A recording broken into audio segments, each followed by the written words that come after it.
Hey everyone, a guaranteed minimum standard of income, or what now people are calling a universal basic income, has been with us as an idea since the late 60s and Martin Luther King and the early 70s and the Nixon administration. The idea then was that you would be paid the difference between a set minimum standard of income and the amount of money you make. So for example, if the minimum was at 12,000 and you made 8,000, you would be paid the difference between 12,000 and 8,000, or $4,000 for the year, to bring you up to the minimum. Now it's being proposed as a block of money paid per month in an experimental program that is being implemented in Stockton, although Y Combinator has a similar program that's implemented in Oakland among a set group of people. But the question is, can Oakland afford what is now called a universal basic income? And the answer basically is, it depends. If we take the idea that that guaranteed minimum should be for every household, Oakland has just less than 154,000 households. If we were to give each of those households, say, $300 per month for a year, that would total just north of $570 million. Now, to put that expenditure in perspective, in our proposed policy budget, we have just north of $268 million for police alone. The property tax revenue that we took in, or we were slated to take in, is $168 million. So you can understand right off the bat that a $570 million payment is far in excess of any one chunk of expenditures we've given to any department in Oakland's history and to date.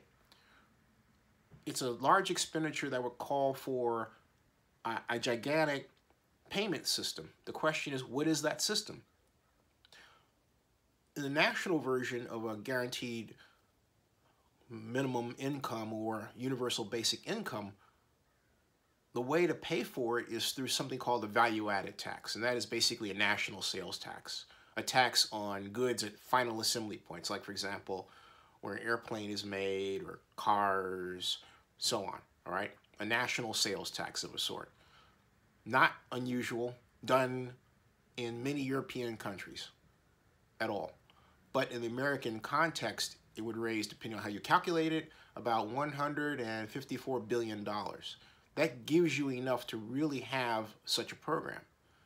But on a civic level, the cost per person, per household, starts to take on figures like, well, if you're going to spend out that much money, you've got to have it come equally from the source. So if you're going to spend out $300 per household, or have it available, then you have to have each household pay that much.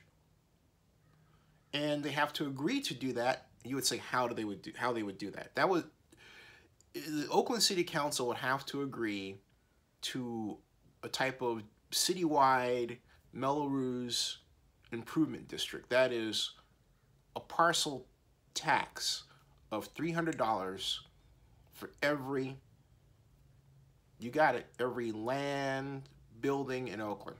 $300, right? That's one way of thinking about it. I'm not saying it's the only way to calculate it. It's one way of thinking about it. Or if you, let's say you buy the idea that we should have less money available that we can actually afford to do, therefore we have a lower parcel tax. So we have something that's more manageable. Maybe instead of, I said $300 for, that'll be $300 per month. So that's actually $3,600, a $3,600 parcel tax, excuse me, because my math, I did this on the flight last night, all right? So I'm hitting you with this on a Saturday morning. But at any rate, it would be a $3,600 parcel tax to be able to afford a $3,600 per household per year, divided by 12, of course, universal basic income. You have to have that coming in to have it going out. That's the only way you could do that. But of course, the electorate's not going to support a $3,600 parcel tax, a record. It would have to be less. So the question is, what should it be? If it's at $300, you can support somewhere in the neighborhood of about 20,000 households in Oakland, thereabouts. And that would come to roughly one seventh of just north of 1/7 of all households in Oakland. But if you start thinking about it, that almost equals those homes, those households that would need that help, that minimum to kick in. See,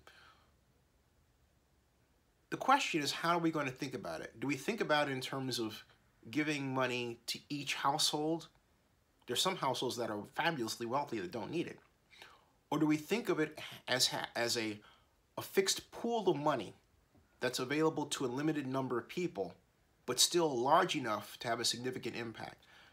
That latter view may very well be the better way to go.